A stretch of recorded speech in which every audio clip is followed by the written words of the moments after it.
large number right here. I want you, can you hear back there?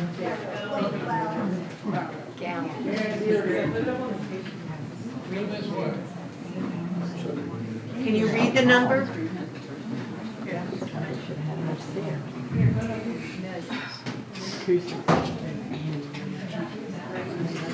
Hello?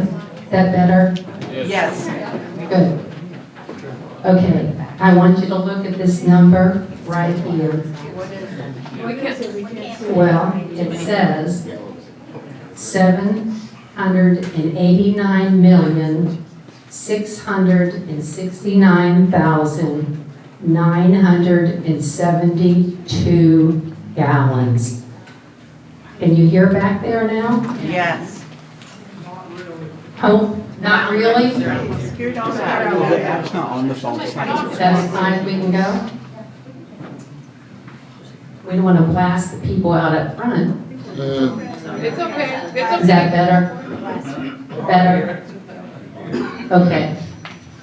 I'm going to tell you, I want you to think about this while we talk. And halfway through, I'm going to ask you what you think this means. It's a huge number, so be thinking about that. Good evening, and thank you for coming here. My name is Dee Wells Arnold, and I'm speaking on behalf of Washington County for Safe Drinking Water. This group is working diligently to inform and engage the citizens of Washington County in the pursuit of safe drinking water for everyone.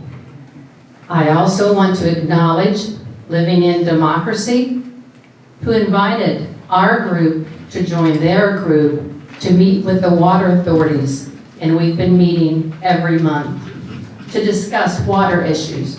Thank you, Betsy. Tonight marks an unprecedented moment for Washington County. A total of 9 different entities serving communities across our county, including 5 independent water boards, 2 townships, and a village are standing together with the City of Marietta, united by a single responsibility to protect the drinking water that sustains our families, our farms, our communities, and our future. Washington County has long been pro-industry community, but we know what can happen when safety and accountability fail. The DuPont C8 PFAS, or forever chemicals, contamination of drinking water is a painful reminder of what it means when communities are told they are safe and later learn that they were not. Now, toxic radioactive oil and gas waste is being injected near those same drinking water sources. This should be a concern to all of us deeply, no pun intended. The oil and gas wastewater, commonly known as the industry-derived misnomer brine, can contain thousands of various chemicals, surfactants, PFAS compounds, heavy metals such as lead, cadmium, and arsenic, which can cause developmental delays in children, have reproductive impacts, and cancer. There is extremely high salt content, sand, radium-226, radium-228, which are cancer-causing radioactive isotopes and do not disappear overnight. Radium-226 fires off radiation for more than 1,600 years. These alpha radiation particles can't be removed from one's body ever. The body sees this radiation like calcium and incorporates it into the bones. So you can imagine what it could do to children as their cells are in a state of rapid metabolic overdrive as they grow and develop.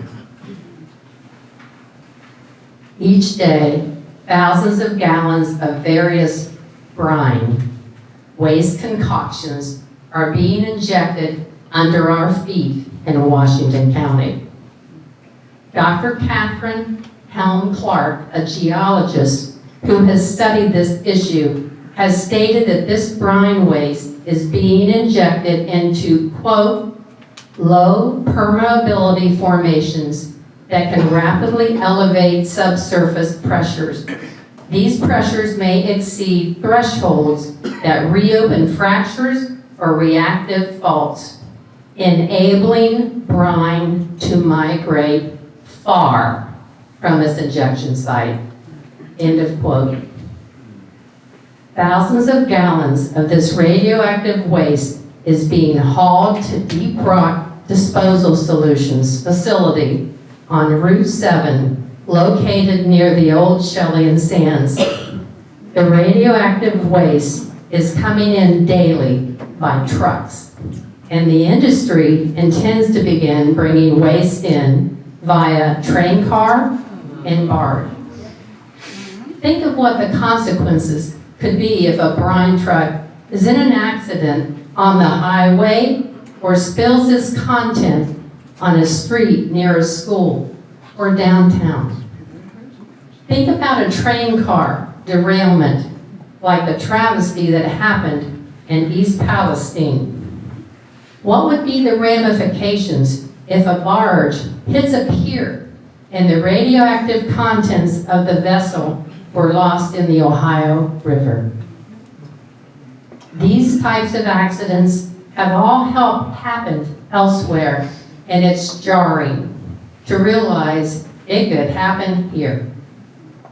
The exciting Marietta Levy Park, being built and funded by a $9.4 million grant through the Ohio Appalachian Community Grant Program, park could seriously be jeopardized if there were a barge accident spilling radioactive waste. Unfortunately, due to federal exemption, the various types of vessels carrying the waste are not even labeled or considered hazardous. The industry has enjoyed loopholes for decades because of one single reason. It would hurt their bottom line if they were to properly label this toxic radioactive waste. Our next speaker is Hillary Royce.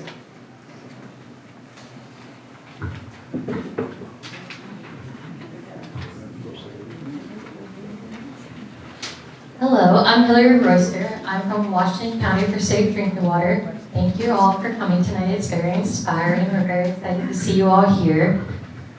Okay, Washington County has been forced to accept enormous volumes of toxic radioactive brine waste, and that's not just from fracking operations in Ohio, but some surrounding states that have more restrictive regulations. We'd like to share some staggering facts with you all.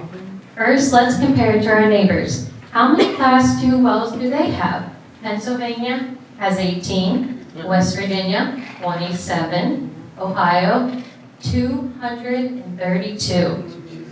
To help put that in perspective, Washington County alone has about the same number of Class 2 injection wells as the entire state of Pennsylvania.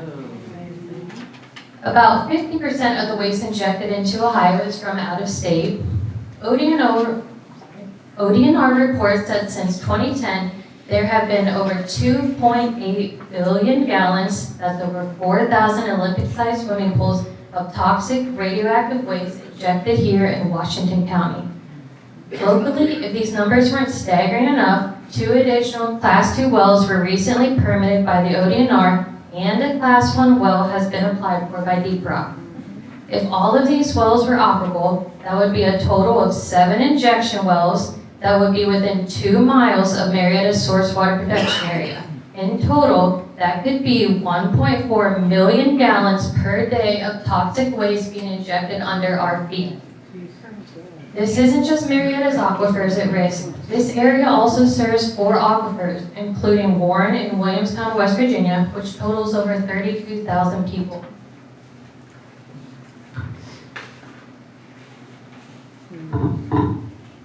The Ohio EPA regulates Class 1 wells. Class 1, quote-unquote, non-hazardous wells inject exceptionally large amounts of chemicals and manufacturing waste, and it is important to note that the term non-hazardous is a legal definition. It is not based in health.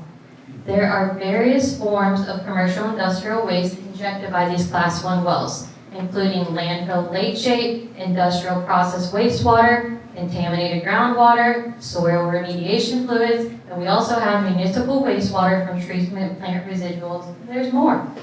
I want you all to think about East Palestine, Ohio. Some of the water from the cleanup of those derailed train cars went to a Class 1 well in Coshocton, Ohio.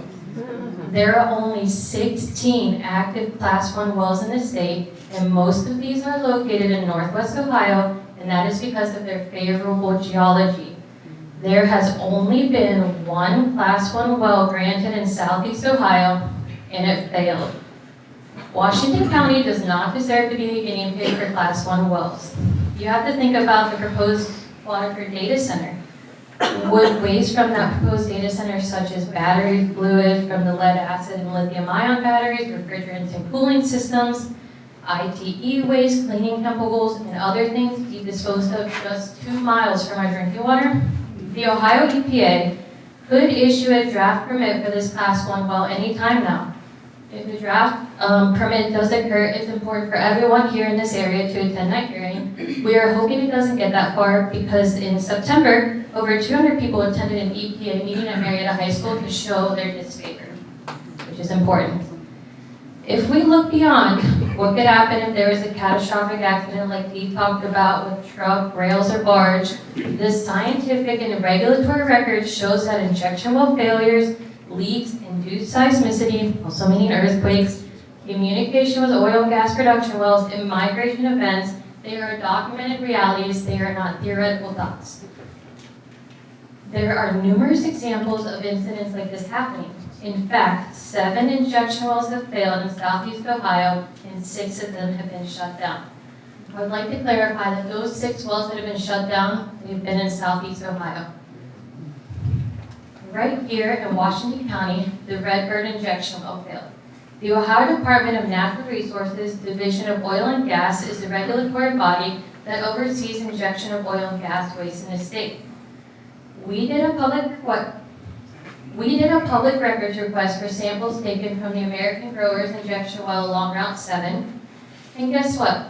There's only been 1 sample taken by ODNR in 5 years. How can ODNR verify what's being injected? How is 1 sample in 5 years sufficient enough to ensure our safety?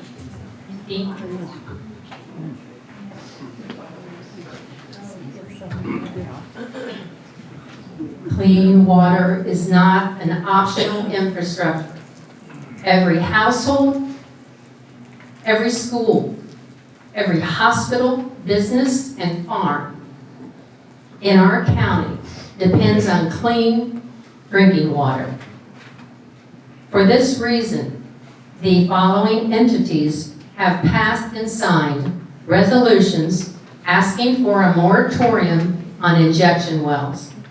Warren, Putnam, Little Hocking, Highland Ridge, and Tri-County Water Boards, along with Muskingum Township and the Village of Beverly and the City of Marietta, all of whom are represented here tonight. Water authorities, would you mind raising your hands?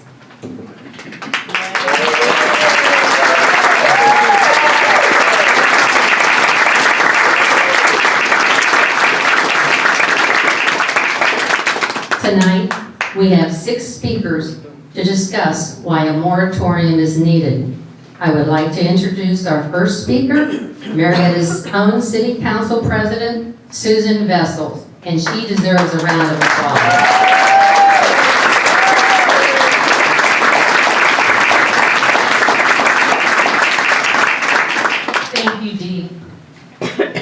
I'm serving now in my 7th year on city council. And in that time, I've received quite an education on what it takes to run a city. Roads, zoning, police and fire, lands, buildings, and parks, and water and sewer. Last July, I arrived early for a planning and zoning committee meeting. Because I was early, I accidentally, unintentionally, sat through a separate water and sewer committee meeting. At that meeting, Dee Arnold of Washington County for Safe Drinking Water and Bev Reed of Buckeye Environmental spoke about 2 pending permits to drill injection wells just outside the city. At that time, I had no idea what an injection well was, and similarly, the rest of the city council was unfamiliar. In the following days, I started reflecting on what Bev and Dee had softly and simply shared. It was during the council's July 17th regular meeting that it occurred to me that I should schedule a committee of the whole with the sole purpose of educating the council on injection wells. In preparation for that meeting, I invited the county commissioners, our state representative and senator, experts from Ohio EPA, ODNR, petroleum engineers, a licensed geologist, oil company owners, and water superintendents. 11 speakers were scheduled. At the time, I had no idea who Bob Wilson and Bob Lane were, and I failed to invite them. But they showed up, as did over 100 members of the community, and we learned a lot. By the time that first meeting happened, a 5-day notice had been published in the Marietta Times on a 3rd pending permit for an injection well near Marietta, the Stephen No. 1 well. The notice application was filed in accordance with the expired Ohio administrative rules, which required that any comment filed on the Stephen well had to be received within 15 days of notice completion. At the very end of our committee of the whole, Councilor O'Neill made a motion that I draft a comment and objection letter on the Stephen application on behalf of our city. So, as tasked, within 9 days, I completed a letter on behalf of the city. It was signed by 9 elected officials, 5 Republicans and 4 Democrats. The letter was supported with 28 exhibits, including 6 ODNR orders, an ODNR study, and 4 affidavits. The letter asked ODNR for 3 things. First, enforcement of the current version of the Ohio Administrative Code Section 1501-9 when considering the permit application. It asked for denial of the permit application altogether for reasons of public health, safety, and good conservation practices. And 3, it asked for a public meeting on the application. I am told that our response was the first time that a city has ever mobilized within 15 days to timely file such a letter. Despite the city's request for a public hearing and without the courtesy of notifying the city, ODNR issued the permit to drill the Stephen No. 1 well on August 28th. We learned about the permit being issued only after an ODNR database search on September 3rd. There was no offer of a public hearing prior to the issuance. The issue then became, what do we do next? City Law Director Bertram decided to file a notice of appeal and request for a stay of execution with the Ohio Oil and Gas Commission. This was accomplished on September 22nd within the 30-day appeal window. I called the Ohio Oil and Gas Commission this afternoon. Over 5 months later, the appeal has yet to be sent by the commission for an evidentiary hearing, which is a hearing on the merits. At the time the Oil and Gas Commission appeal was filed, the council began working on a resolution to allow the city to file a writ of mandamus in the Franklin County Common Pleas Court to force the Ohio Department of Natural Resources to follow the law. A writ of mandamus is a tool whereby citizens can utilize the courts to force state agencies to follow state law. A basic thing that you need to know, this could be on a bar exam. I passed the Ohio bar after graduating from the Moritz College of Law in 2003, is that it is long settled law requires that the law applied to the review of a permit application is a law in existence at the time of the permit review, and not the law in existence at the time of the filing of the application. In approving the second well application to drill, ODNR applied the law in existence prior to 2022, even though the review of the application occurred in 2025. About the same time that we were working on the writ of mandamus resolution, at the suggestion of Councilor Mike Scales, we also started working on a moratorium resolution. The purpose of the moratorium resolution was to get the attention of our state level leaders so that they may decide to help us. The city's moratorium resolution summarized dangers the city was facing, including, first, all of Ohio's failed Class 2 injection wells are located in Southeast Ohio, and all of those wells were permitted and regulated under the expired rules. 2, the pending Class 1 permit is proposed for the Oriskany sandstone, a formation that has never before been used for a Class 1 well. 3, waste from injection wells in Washington County is migrating to the surface from intended injection zones, with migration in Washington County found over 5 miles from the point of injection. 4, ODNR and Ohio EPA have failed to explain why the presence of PFHXA and PFHPA, which are frac fluid stabilization chemicals, appear in the Williamstown tap water, and why it is not evidence of communication between an injection well and an aquifer. And since 2023, according to ODNR's own database, seismic activity in Washington County has increased almost 20 times over, an indication that rock formations claimed to be retaining the injected wastewater deep underground are moving and likely fracturing. The city's moratorium resolution, after summarizing these types of risks, and it wasn't limited to those 5, asked state leaders to enact legislation that would do all of the following 4 things. First, stop the permitting of all new injection wells in Washington County for a period of 3 years. Stop the importing of out-of-state waste for injection in Washington County for a period of 3 years. Stop all current injection of waste within 6 miles of Marietta's aquifer, and require a full study of brine migration within Washington County. The city passed its amended moratorium resolution on October 9th unanimously. On October 24th, Mayor Schlichter and I personally delivered to the State House and Wright Tower copies addressed individually to the governor, all state senators, and all state representatives. The city's efforts in this regard have yet to be acknowledged by our state leadership. We did not receive so much as a single letter or phone call in response from the governor, a single letter or phone call in response from a state representative, or a single letter or phone call in response from a state senator.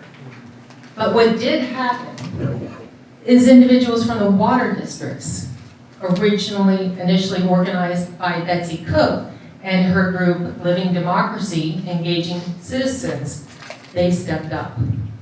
Living Democracy, Engaging Citizens has a mission to inform and educate people in the Mid-Ohio Valley about how government works on the local, state, and federal levels. Mrs. Cook explains, we help citizens learn to become involved so that our democracy may work better.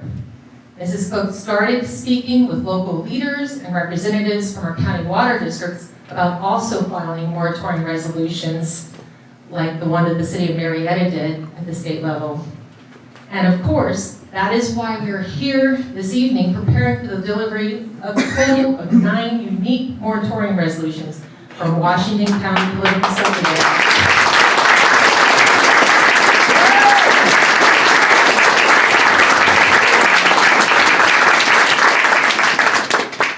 I am told that this is the first time that representatives from our water districts have ever met with the goal of working across jurisdictions to protect water. It is an extraordinary thing, and it is truly living democracy and engaging citizens.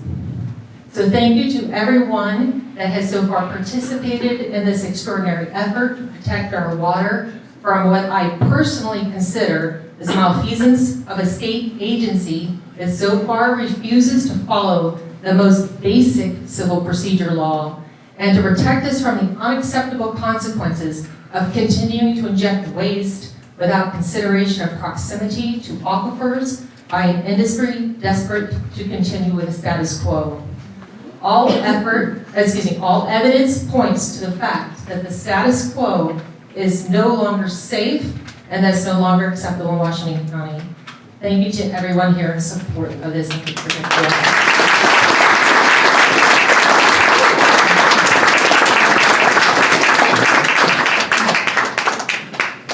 Next, we have Steve Hutchinson, who's from Warren Water Board, and he has been very influential. Their group is the first group that brought this to my attention last, was it March, April, May?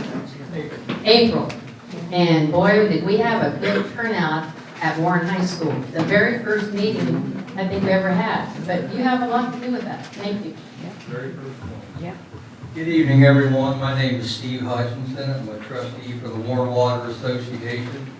First thing I like to do is all board members of the local water associations, please stand up.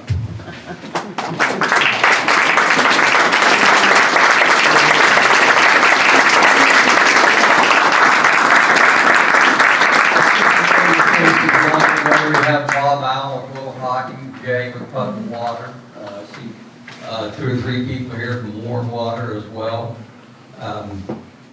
And Dee is correct. I'm going to go back just a little ways and give a little bit of history. There's going to be a lot of technicalities thrown out here, but for the people that don't know or haven't been informed of how this all got started, approximately a year ago, there was a group another group I'm a part of, and I started hearing stories about contamination in wells, which at that time the main focus was PFAS and C8.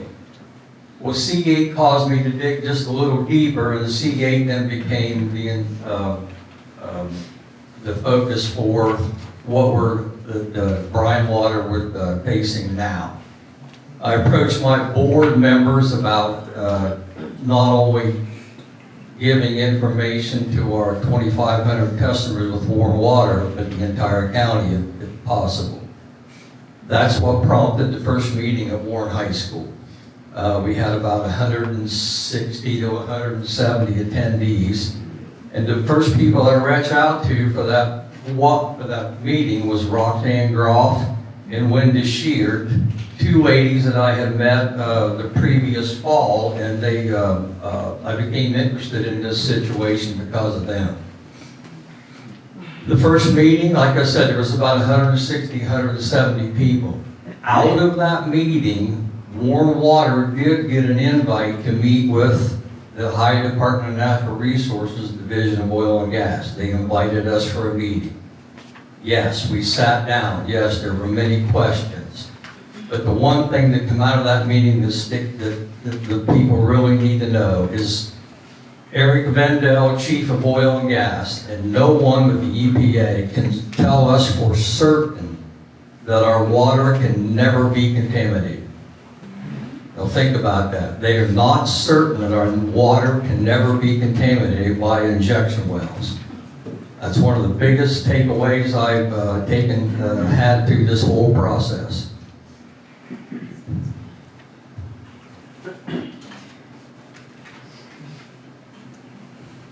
Mr. Chavez, is he? was the owner of Deep Rock Disposal. Mr. Chavez lives in the area. I would like to see him attend one of these meetings and give us his opinion and tell what he's going to do if something does happen. The thing is, this is a money-driven market. We all know that. That's what it's all about. And when it comes to money, people do things that they really shouldn't. So I would like to see more support from our county commissioners. I personally have never seen Mr. Blaze or Mr. Schilling at one of these meetings. I would like to see them come and answer some questions for everyone sitting here in this audience. We all have questions, and we'd really like to see them step up for the people of Washington County.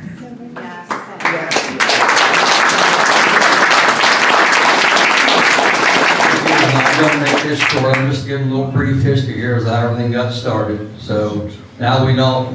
I met Bev Reed with Buckeye Environmental through this. I met Roxanne Groff, who, as far as I know, she knows more about injection wells than anyone I've ever met. And out of this, Marietta City Council was stepped up and got involved. And now we have Washington County for Safe Drinking Water. So I think we're on the right track here. The pressure's on. We can't quit. We have to keep going because Columbus is listening to us. They certainly are. And again, I'd like to finish with the ODNR could not guarantee us that our wells our aquifers cannot become contaminated. That promise does not exist. Thank you very much.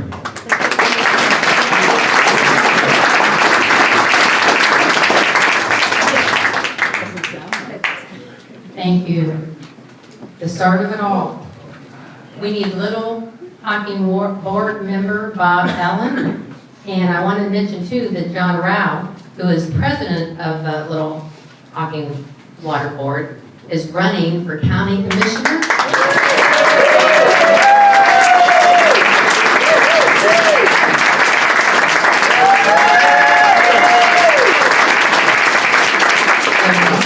A little shout out about that. Thank you, Dee.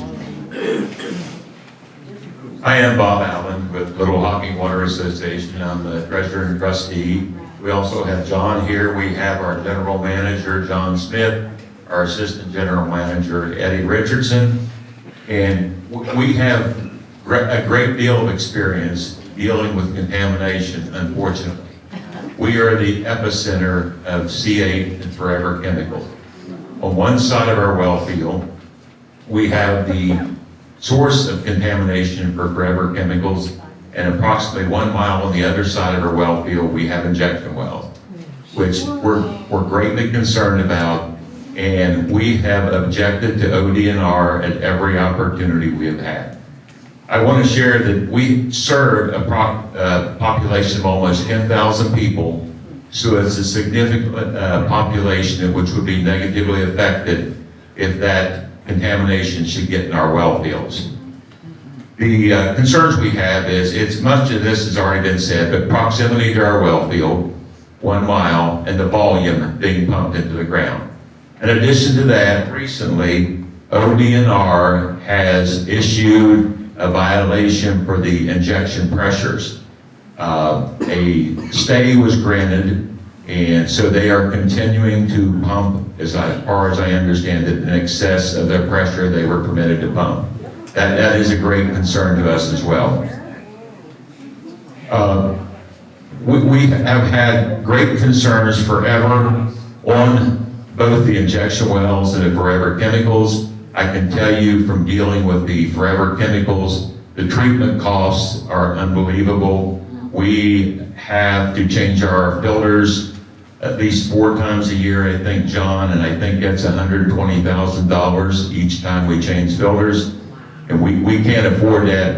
Fortunately, we're receiving some assistance in that.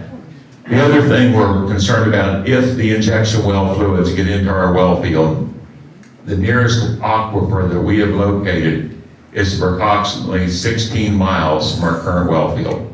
So we would have to develop a new well field. We would have to have 16 miles of raw water transmission line, the pump stations, and all the other items that's needed for that. And we anticipate that cost to be in excess of $50 million. Again, we're a relatively small water system.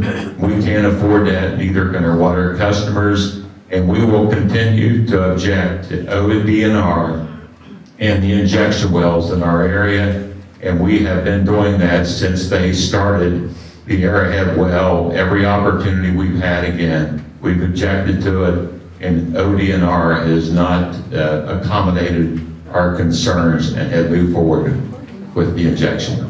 Thank you.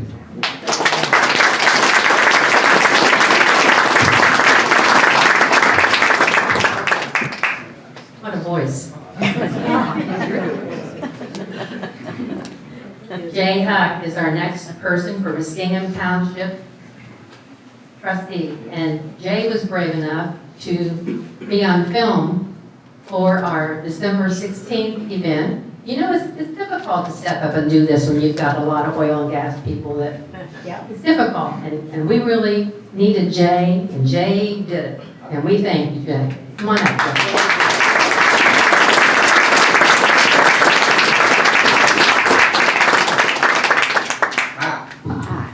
Okay. I probably should stick to the script. You do what you want. You got 5 minutes.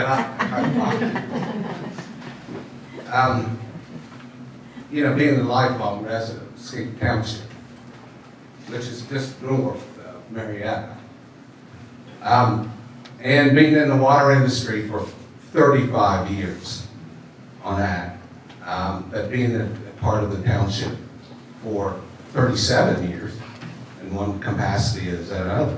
So I'm greatly concerned about our drinking water also. I'm here today on behalf of the Muskingum Township trustees. And we represent a community of about 4,500 residents. And they all rely on an aquifer along the Muskingum River for their drinking water. The same aquifers that Marietta and Warren use. And protecting that water supply is our most fundamental responsibility. So, but not to say, we do respect the role that the oil and gas industry play in Ohio's economy. But we cannot ignore the growing volume of waste, and much of it from out of state, that is being injected into wells located dangerously close to the aquifers that serve the City of Marietta, Warren Community Water, Highland Ridge Water, which receives its water supply from Warren Water, and Putnam Community Water serving the Debola community. So we know that 4 injection wells already operate just outside of Marietta, and some that are within 2.5 miles of these water sources. And despite formal requests from local governments and local water systems, ODNR recently approved another injection well permit without ever holding a public hearing. I want to say the risks are very clear. Every failed Class 2 injection well in Ohio is in southeast Ohio. And these injection wells were permitted under outdated rules. Wastewater, brine, has migrated more than 5 miles from these injection zones. Seismic activity in Washington County has increased 24-fold since 2023. And now, a Class 1 disposal well is being proposed here in Washington County into a rock formation that has never been used for that purpose in our state. So that is why Muskingum Township has adopted a resolution calling for 4 targeted actions.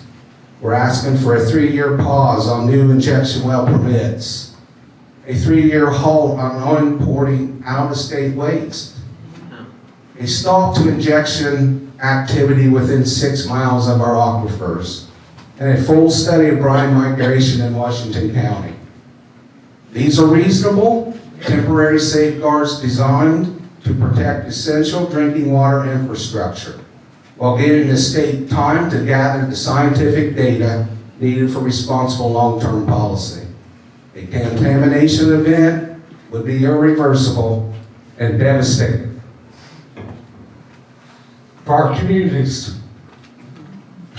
That's why we're asking our governor, our state legislatures, and their leadership, for their leadership and swift action to prevent a preventable crisis and to protect the most essential resource our residents depend on every day.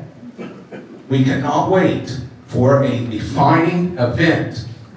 And a defining event is when we react. We have to react now before something happens. So on behalf of the state of council, we call for that resolution to be sent to the governor. We're asking the governor to listen to us and not pay us, to forget about us out here. We are tired of being forgotten about.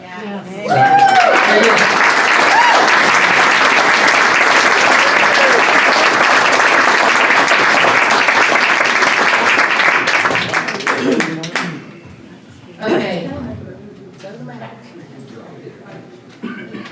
At this time, we would like all the water boards and the entities, township people, those of you that have signed this, to come forward to the podium.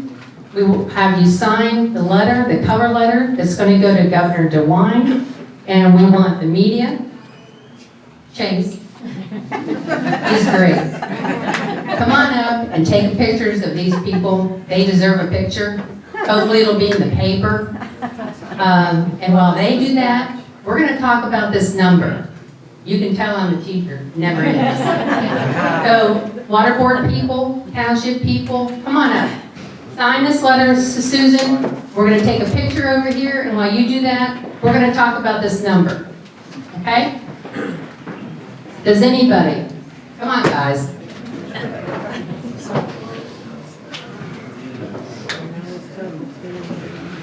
Bring your resolutions, bring your moratoriums, sign with Susan.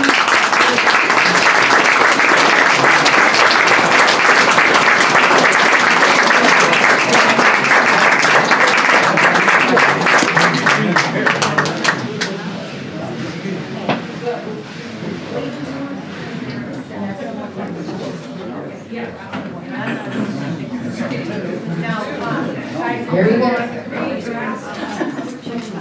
Okay. Does anybody have any idea what 789,669,972 gallons stands for? Anybody? Anybody want to say what they think it is? Yeah. 1 month. 1 month of what? Well, Rejection. okay. Anybody else have an idea what this number stands for? I was astounded to find this out. 789,669,972 stands for the gallons, stands for the amount of toxic brine waste that has been put in our ground from Deep Rock Solutions through 2024. From Deep Rock. That will be considered 1,196 Olympic-sized swimming pools of toxic brine waste that's under our feet, that they hope doesn't leave where it's supposed to be, and within 2 miles of our aquifers. Now on top of that, there are 2 more wells that have been permitted but haven't started doing it yet, maybe because of us. And there's a level 1, class level 1, that is also being reviewed by the Ohio EPA. So that would be even more than this number. And I find that startling. When did Deep Rock start putting? Well, we were They started doing these injection wells in 2015. So maybe 2015, I don't know exactly. But it's a lot of toxic brine waste that we didn't ask for. This is our town. These are our communities. We should have a say in what goes into our ground. And I don't think companies and corporations should be allowed to come in here and do what they're doing and destroying what we have. And from out of state. And that number doesn't include 2025 or 2026. Right. That's just people. We need a new state house. The photographs on tape to the two doors in the back are Deep Rock Solutions. They are Deep Rock Solutions port where they are emptying the brine and pumping it into the wells. They run 24/7, 7 days a week, every day of the month. You can see them back there, night and day. And on Christmas Day, Steve and I were heading out of town to go visit our kids, and we saw 2 vehicles heading to be dumped. So we're talking every day. And we have a neighbor who lives in Bramblewood Heights. She saw 19 brine trucks in one day. 19. That's just a small bit of it. So, okay, I think we're ready to move on. Thank you for staying and not leaving. We still have some really important people to talk. Excuse me.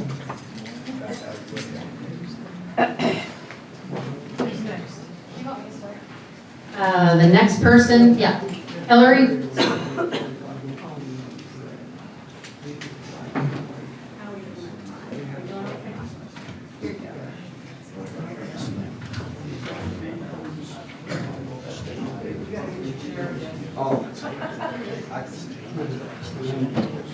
All right, I'm going to continue on where they sign.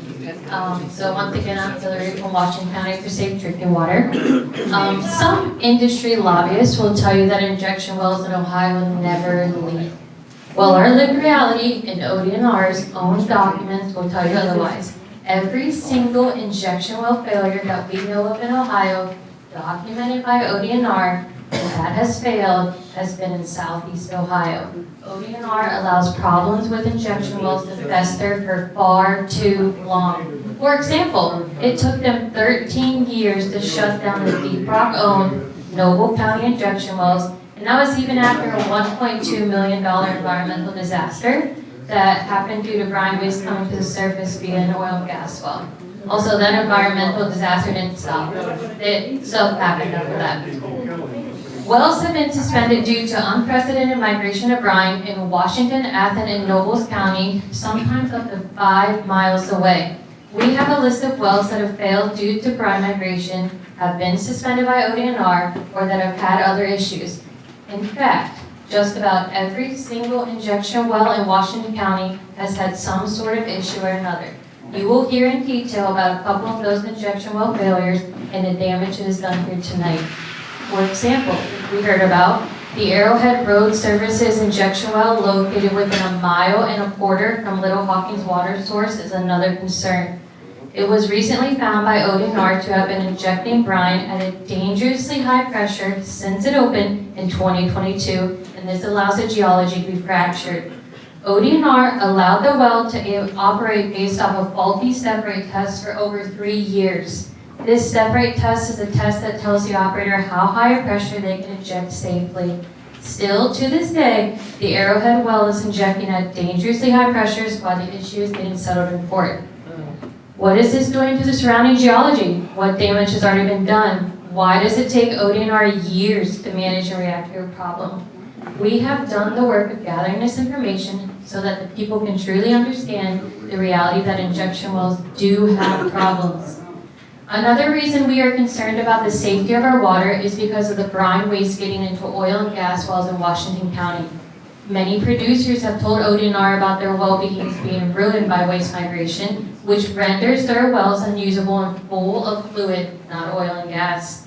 Despite these many documented complaints, ODNR continues to drag its feet by not studying these brine migration issues in the county or in the state in any systemic, long-term, meaningful way.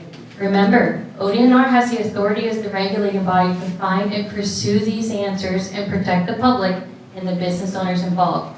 It's hard to ignore the extent of the problem because ODNR isn't really looking for it. Instead, they continue to permit more injection wells way too close to our drinking water.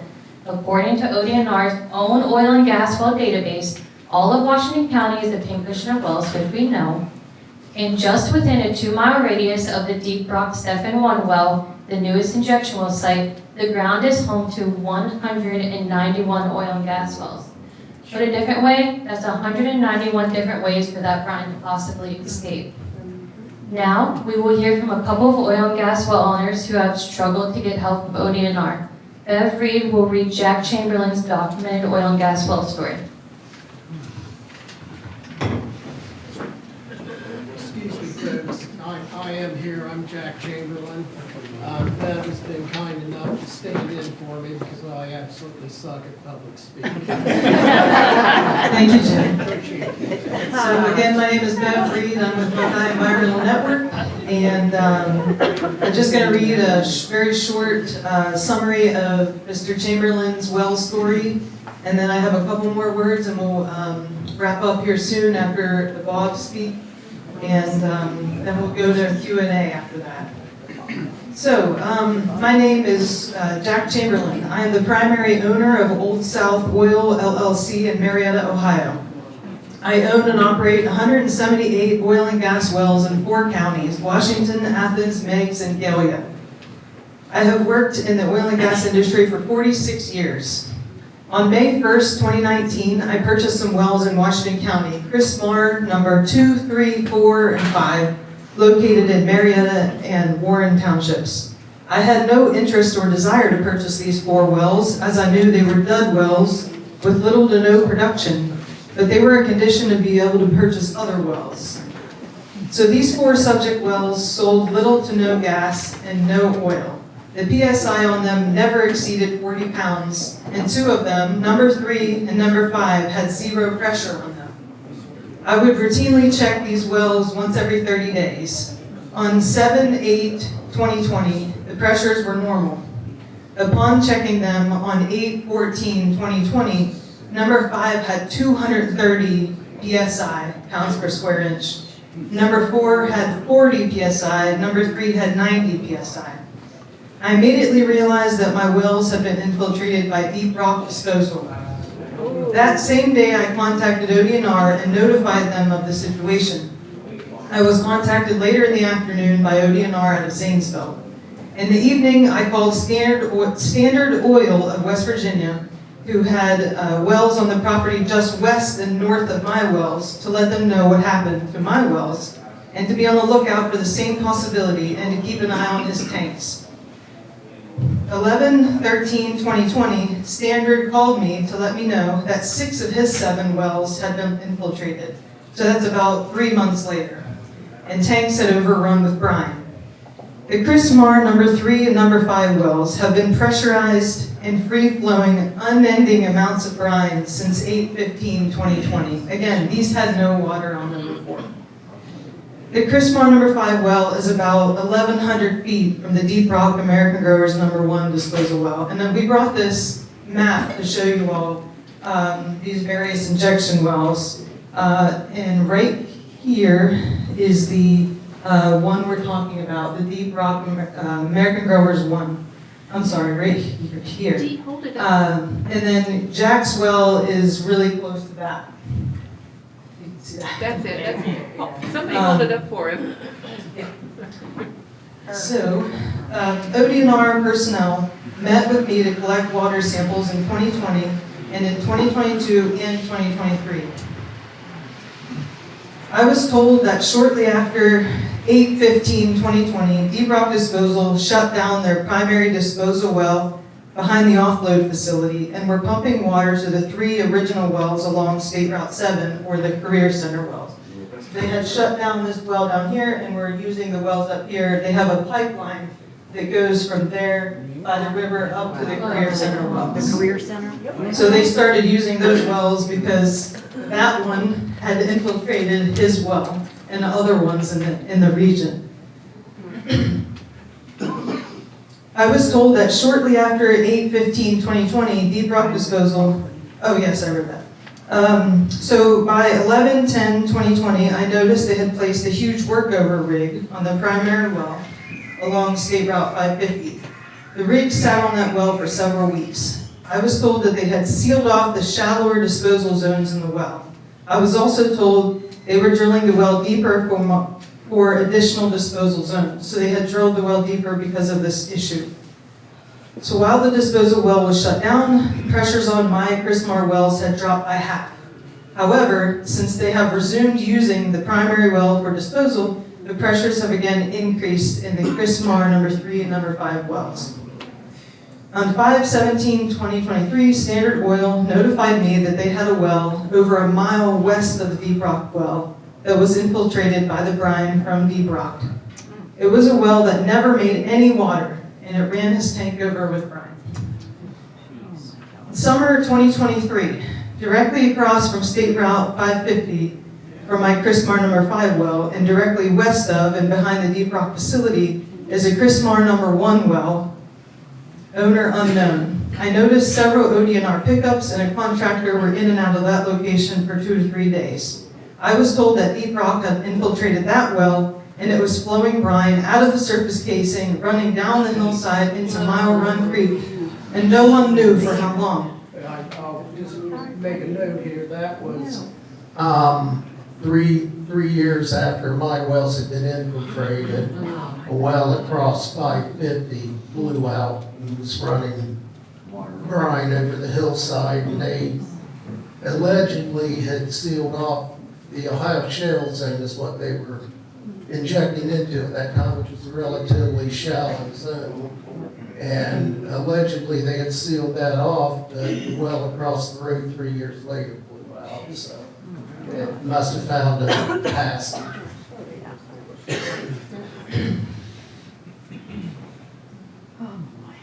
Running down the hillside into Mile Run Creek, and no one knew for how long. To this day, there are multiple dead trees standing and down that were killed by the spilled brine. There's also a huge bare soil area around the wellhead. For whatever reason, ODNR was involved with sealing that wellhead off.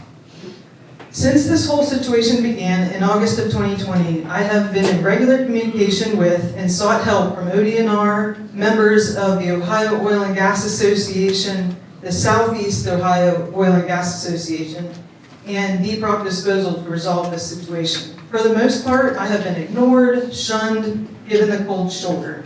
Everyone seems to want to turn a blind eye and a deaf ear to this reality. Early on, I even approached Deep Rock and talked to Brian Chavez directly and simply asked him to plug the Chrismar wells, as I do not have the funds to do it.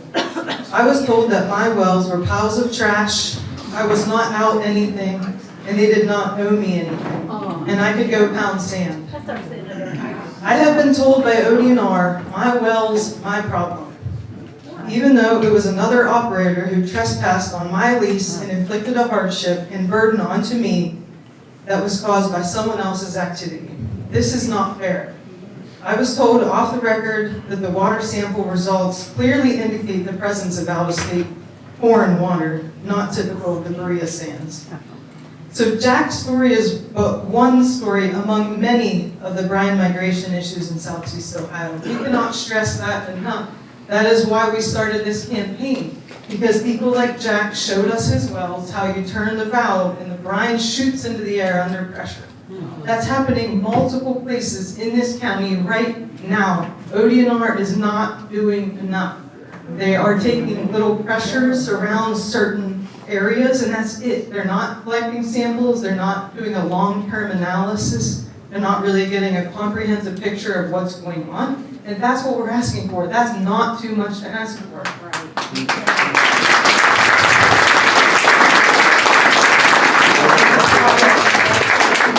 And that's why we're pushing so hard for this campaign, because they're not doing their job. They told Susan and Josh here that they don't have the personnel to do this. They have to hire out-of-state people to do it because they don't have the people on their staff, the scientists required to get a handle on this problem. That's literally what they said, right?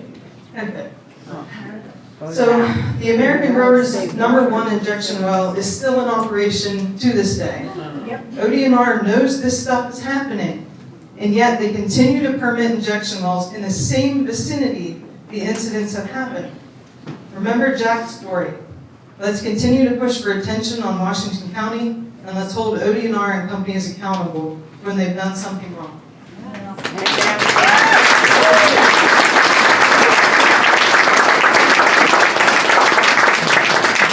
I have one more thing to say, that we have 2 very important speakers, so don't go anywhere. We're going to Columbus tomorrow to deliver the stack of moratoriums and the petition signatures, which we're going to talk about in a minute. But I just want to say, if anybody wants to join us, please do. We're going at 2 o'clock to deliver these to the State House. If you want to go, it's not too late. You can join us. We're going to do a press conference there. And it's very important that as many people come as possible. It's going to be a very important day, because it's one thing to do this in this room, but it's another thing to go to Columbus and escalate this, because Southeast Ohio is not their priority. And I'm from Southeast Ohio, so I know this. I work for Buckeye Environmental Network, and just so you all know, there's been a lot of propaganda in the news, so I feel the need to address it while I have the mic. Okay? We're not California funded billionaires. We're not Saudi or China assets. We're Ohioans, we're Appalachians, we live here, we love this place. I love this place, I love Marietta, we all do. Roxanne Groff's from Athens, she loves this place. That's why we're doing this, okay? It's not to stop the oil and gas industry, we know that can't be stopped, okay? It's about the waste. So that's why we're doing it, so thank you. Thank you.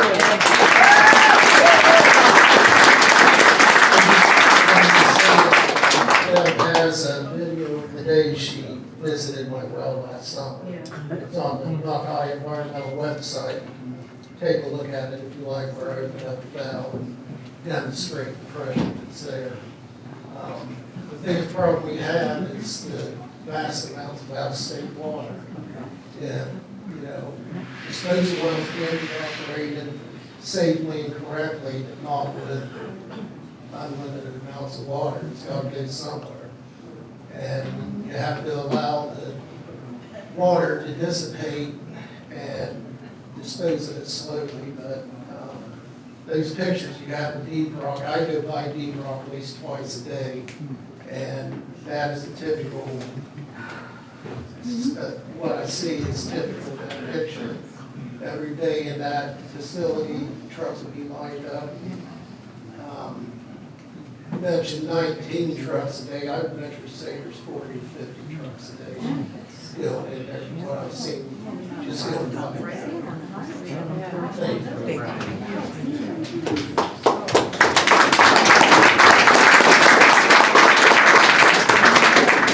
I just wanted to say that Linda Sheard is here, and she is running against Kevin Ritter, who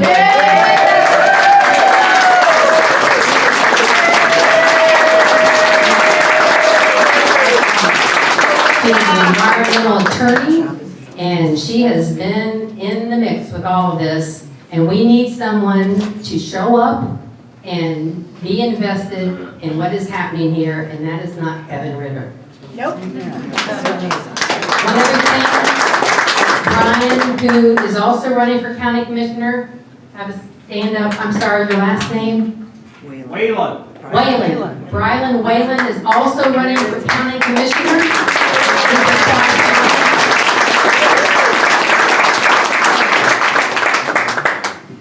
Next, we have Bob Wilson. Now, these are the 2 most important things. You want to hear these. These are really something. And these are the 2 people that have a lawsuit filed, is being heard by the Supreme Court. And it's really incredible.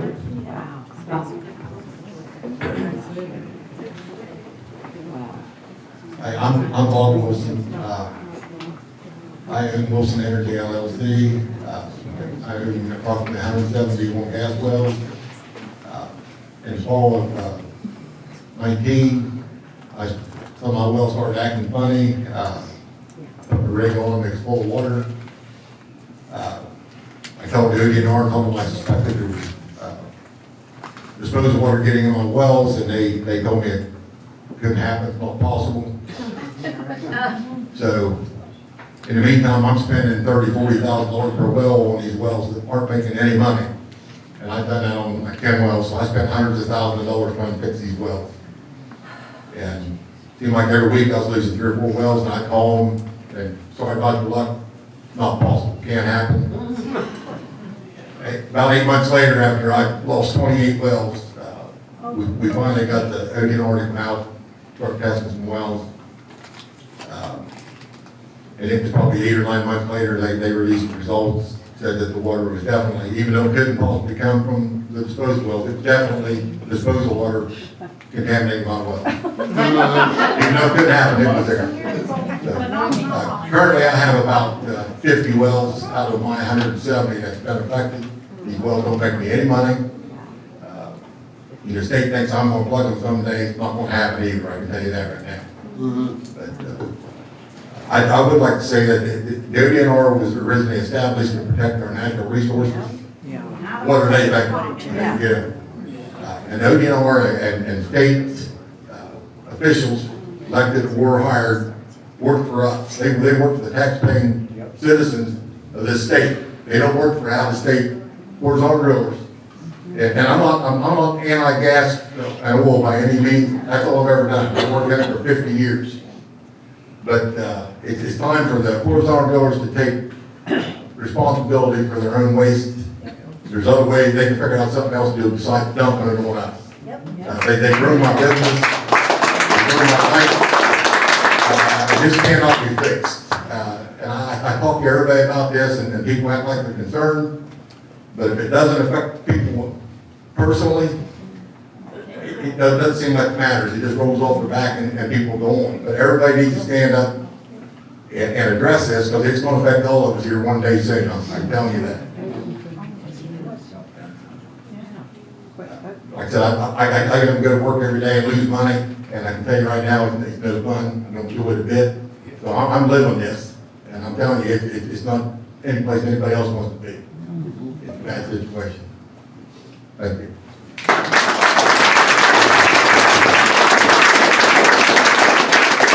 I'm told that Stephanie Lang is here. Stephanie?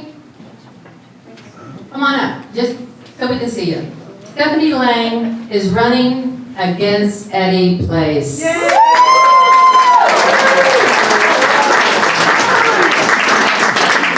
boy, do we want her to win. We don't want him. Thank you. And she signed our petition, didn't you? Oh, yes. Okay, good. All right. Bob Lane, come on up. You're the star of the show. Oh, Bob. 5 minutes, Bob.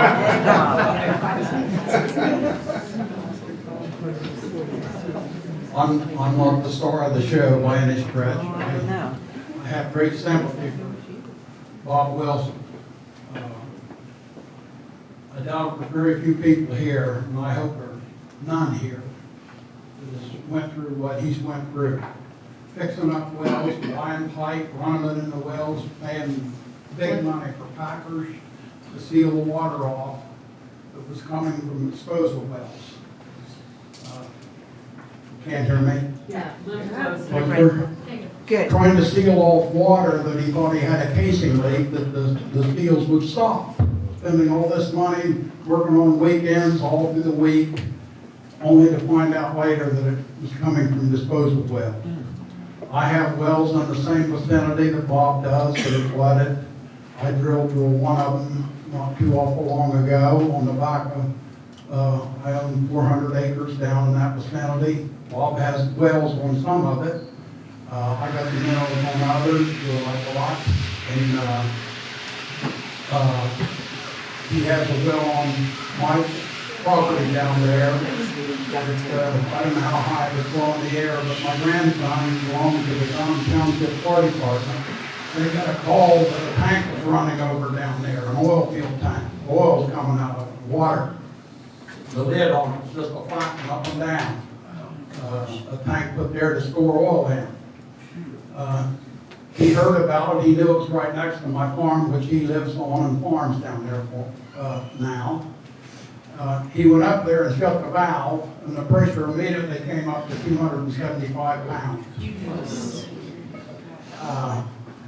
There is wells drilled all over Washington County, and most of you are aware of all this stuff, that were never plugged properly. Some never plugged during the war. They pulled the pipe out of them if they weren't producing, shoved a pine tree down in them and filled them up maybe the top 100 feet up with dirt. And that's what we're looking at today.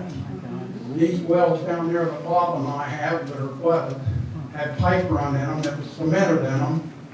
And the water came from maybe 5,000 feet deep up to 1,800 feet deep, filled our Maria wells up to the top, and the one that he closed in had 275 pound on when he immediately shut the valve.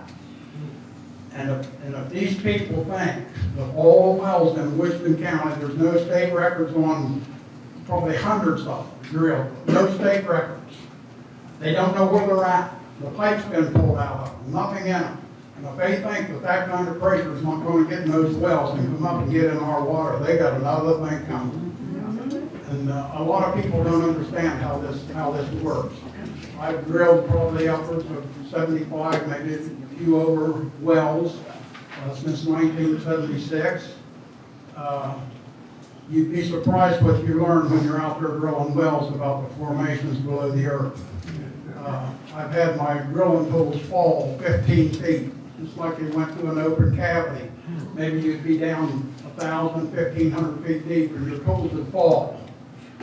There's stuff below that earth that nobody knows about, and how this water can travel through cracks and crevices. But another thing that disturbs me greatly, and I know this is about our drinking water tonight, but I have two boys that are petroleum engineers. They graduated from Marietta College. One of them is a production superintendent for a large independent out west. They got wells from North Dakota to New Mexico. And he's the production superintendent for the company. And when I told him about the first meeting we had, Bob and I, with the state division of oil and gas chief, him trying to convince us that this water would never come out of zone, it was funny. I wanted to laugh about it. When I came to the city council meeting that they had here about this water, and some people from Marietta College, if I'm not mistaken, the geologist said that this water couldn't get out of zone, it couldn't go anywhere. It was a joke to me. I thought, my land, my two boys graduated from that place. But anyway, my son told me when I first called him and had about our wells being flooded back here, he said, Dad, do you have earthquake insurance on your house? Now, I know this is foreign to maybe some of you. I said, no, why? He said, Dad, in geology class, we studied about a fault that parallels the Ohio River on the Marietta side. And he said it runs up toward the lakes and clear down through into Meigs and the county on below. Parallels the river. He said, all they got to do is drill a well next to that, put a light fracture in it, and they'll frack into that fault line. And he said they'll usually take water on a vacuum, you don't even have to pump it in there. But he said the problem begins when it fills up the fault enough that they got to start pumping the water in. And he said that starts bringing it higher and higher and higher until it comes to the surface, and before that gets in your drinking water. And that really scared me. And so I inquired about earthquake insurance. He said, Dad, they've had earthquakes all over the United States, where there's oil producing going on, that have been caused by disposal wells next to fault lines. And so at the meeting at Warren High School, the first meeting, maybe it was the second one, it was asked if anyone had considered something to get earthquake insurance on their house. Listen to this one.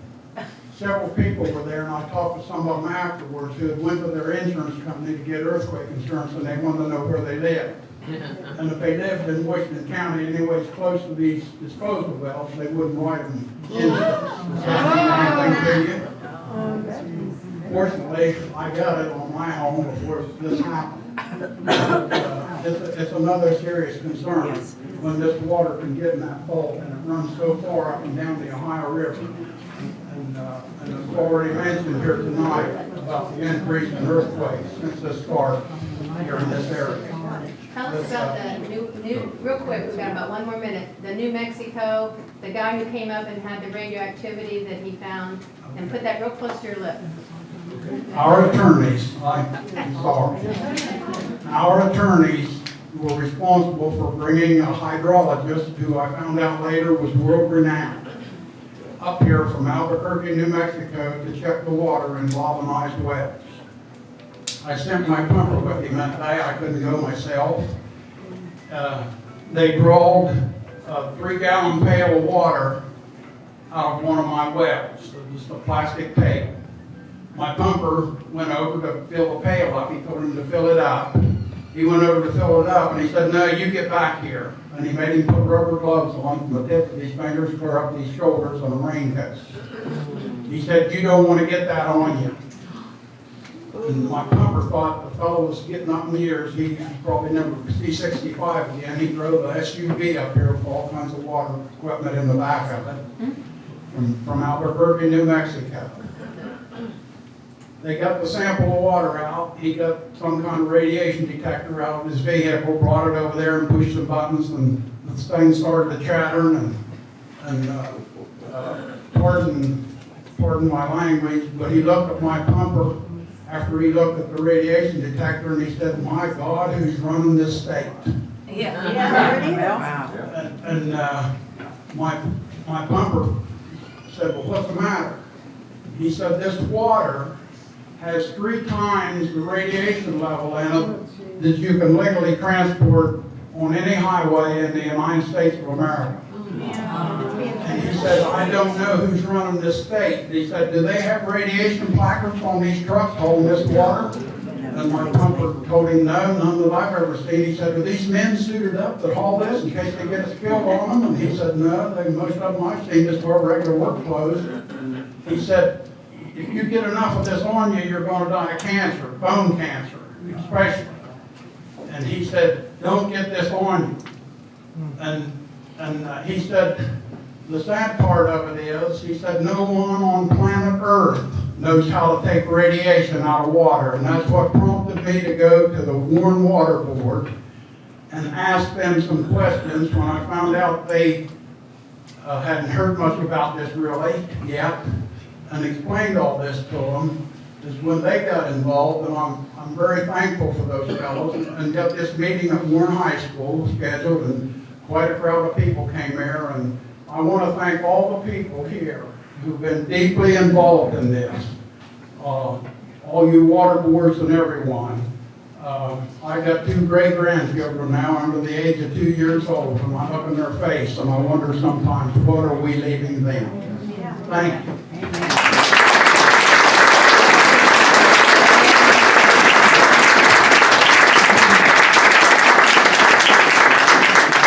I told you he was a star.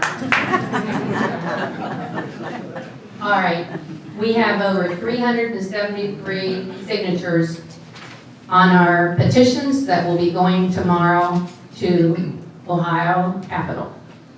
So that's pretty good. And although a moratorium is not a permanent solution, is the responsible risk management. The moratorium allows time to ensure our aquifers are protected before more radioactive brine is injected. To be clear, it cannot be implemented solely by our local leaders. To fully enact the moratorium, we need Governor DeWine and the state legislature to support us and make that happen. We are not willing, as Washington County residents, to risk our drinking water. We call upon Governor DeWine, the Ohio legislature, to stand with us the City of Marietta, and Washington County water authorities, and townships and villages to protect our drinking water. I think we pretty much are ready for the Q&A. And I don't know exactly, Chase, you might be it. Do you have any questions, or? That anybody can answer, not just me, trust me. Yeah, I guess, go ahead. Hi. I would like to ask, I don't know, any of you who would like to answer this question, because it kind of applies to all of you, most of you. You know, the city the city of Marietta passed the legislation asking for a moratorium back in October, and as it was acknowledged, it's kind of been, you know, like crickets in Columbus since then. Why are you hopeful that things will be different now with all of you coming together? Why? Yes.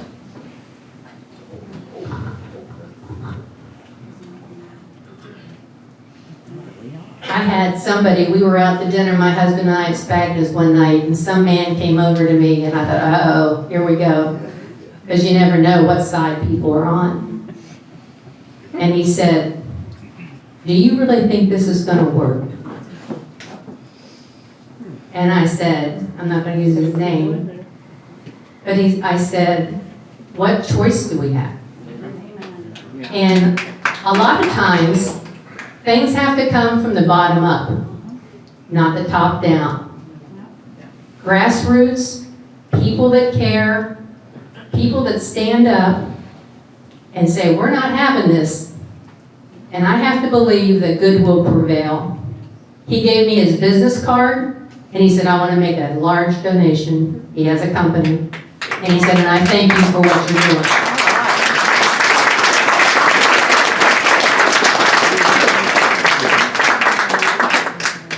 Anybody else want to answer that?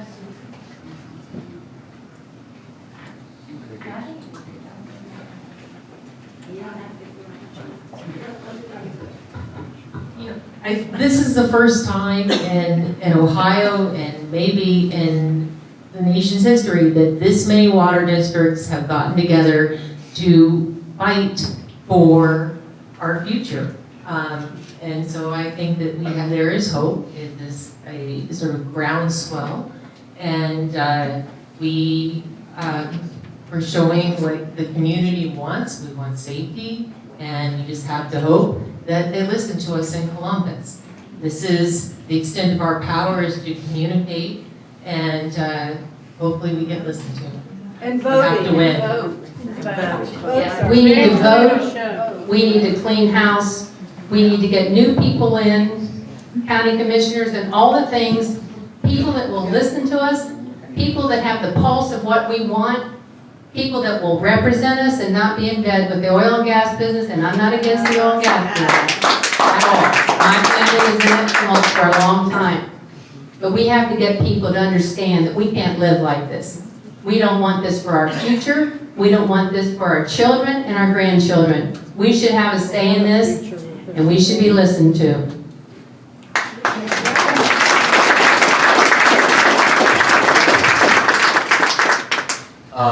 I'm also curious, you know, I know there's some, you know, Buckeye Environmental has a lawsuit currently ongoing against ODNR. The Washington County for Safe Drinking Water filed some stuff with JLEC that no media action was taken on, but something might be going on in the background. I'm curious just if there's any update on any of those things that you guys can share with me. So, the lawsuit's ongoing, right? I think Deep Rock filed to dismiss the case, and so did ODNR. And the attorneys are kind of going back and forth right now on that. And it's all public information, by the way. Anybody can look it up on the court docket and see the back and forth.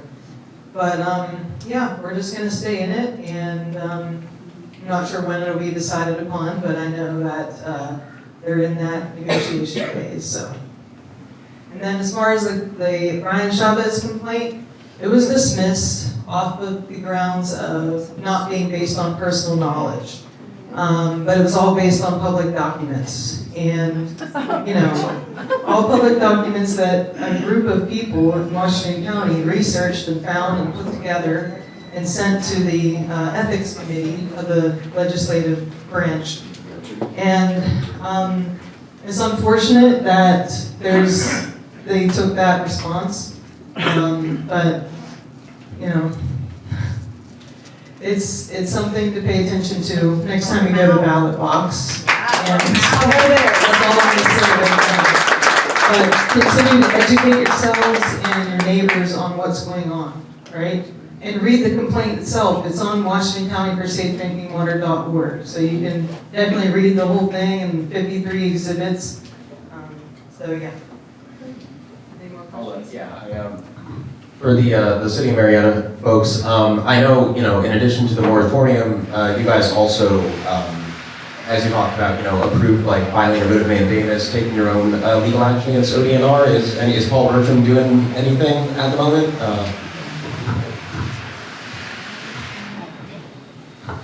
Yes, the permission from the city council to the law director to file the writ of mandamus was passed via resolution on October 2nd.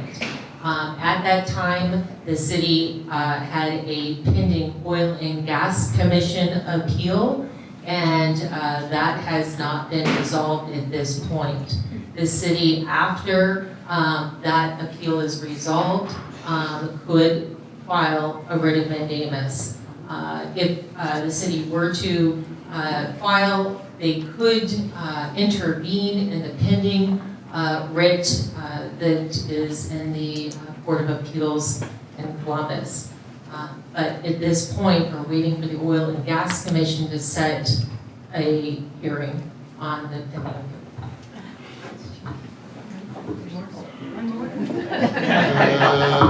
Good reporter. And also for Marietta, I'm just curious, is there a reason that you don't have your own like water superintendent here as well tonight, or are you just kind of, as Mayor Mr. Schlicker, are you just kind of here for the whole city and that wasn't necessary, or is there any reason that he is not also here?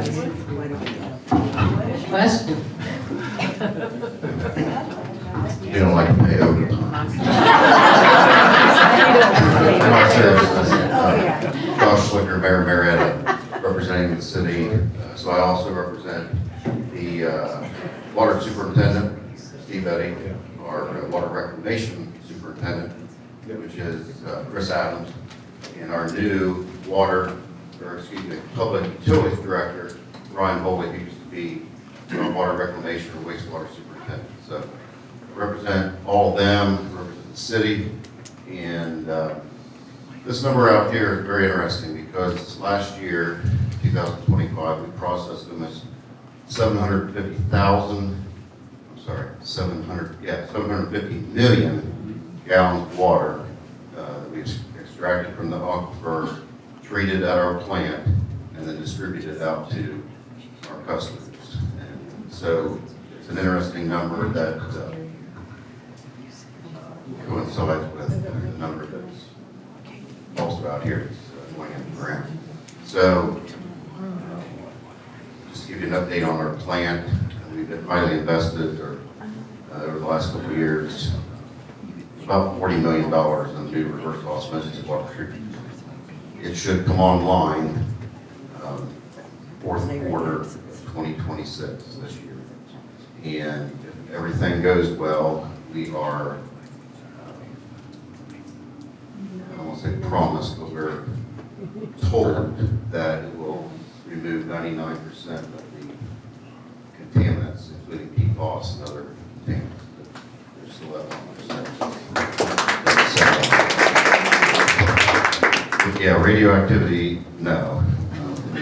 And it's also a plant that replaces our 1930s plant, and the new technology is much more expensive, and I think you were talking about the filters in your operation.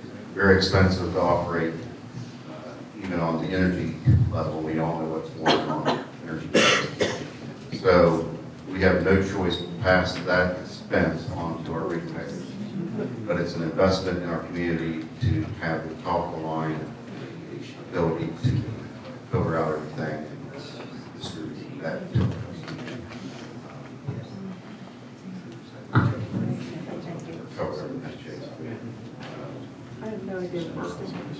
Mayor, you're invited to come out to Putnam Water Plant and look at our reverse osmosis. Thank you. Yeah, we did do that before, yeah. Appreciate that. And then, yes, we will have open house for our new plant. So, thank you all for being here. I'd like Mary and the city council people to stand up if you're here. Mary and the city council, Harley Nolan.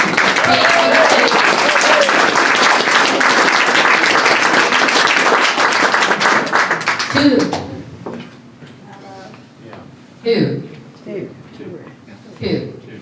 Democrats. Three. Well, See, you can't vote. well, yes, you can.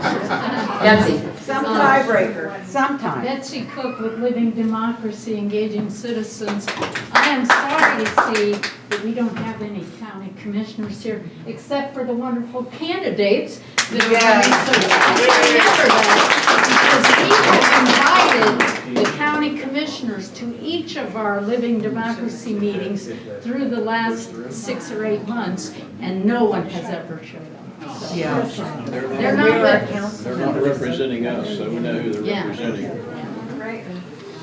Thank you, Betsy. I have a question from Gwen Sauer, the Marietta Times. She wasn't able to make it because she has the flu right now, but she is attending on Zoom. What is the hope for response from bringing the documentation to Columbus tomorrow? What would be the ideal response from legislators? Who would like to answer that?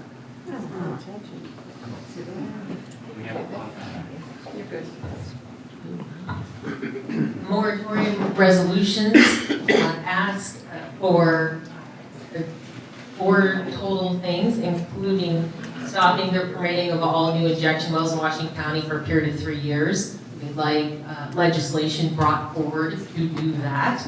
That same legislation should also stop the importing of out-of-state waste for injection in Washington County for a period of 3 years.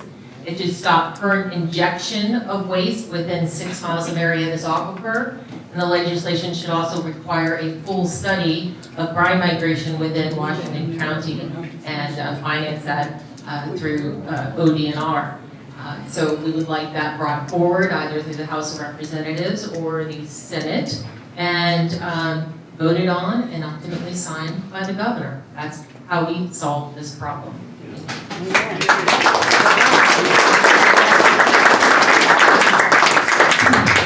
I just wanted to mention too, that Senate Bill 219 is really important because in that bill that was recently passed out of the Senate, Brian Chavez chairs the Senate Energy Committee, and he pushed this bill through. What it would do is bring money back into counties where injection wells exist. In the complaint, it's labeled as a bribe for counties to take this injection waste, right? And it's a pittance, honestly. It's not very much money at all, so it's not worth it by any stretch. So I just want to let you all know that. And again, that's in the complaint. You can read about that and many, many other things having to do with that situation. So I think that's it as far as questions from the Zoom. We had 5 or 6 other reporters, regional and statewide reporters attend. So we'll be tracking the media coverage we get from this event. We have signs for sale if you want a yard sign on the way out. And definitely call your legislators. And I know Dee's going to wrap us up, but I just wanted to say call your legislators and please don't leave this room and not do anything more. We really need to keep the pressure on. So and join us tomorrow in Columbus. One more thing about Bill 219 that Chavez ushered through. The money that comes back to the county commissioners takes away money for environmental cleanups. So if you have county commissioners who are not in line with the thought of clean water, that's a problem. So it's not a good bill, in my opinion. I think if anybody wants to join in a picture after this, please come up front and we will take a picture right afterwards. And I want to thank you all for attending. You've been really wonderful. We were worried people would dribble and drabble out, but this is a concerning issue, and I think our speakers spoke well to this issue. Thank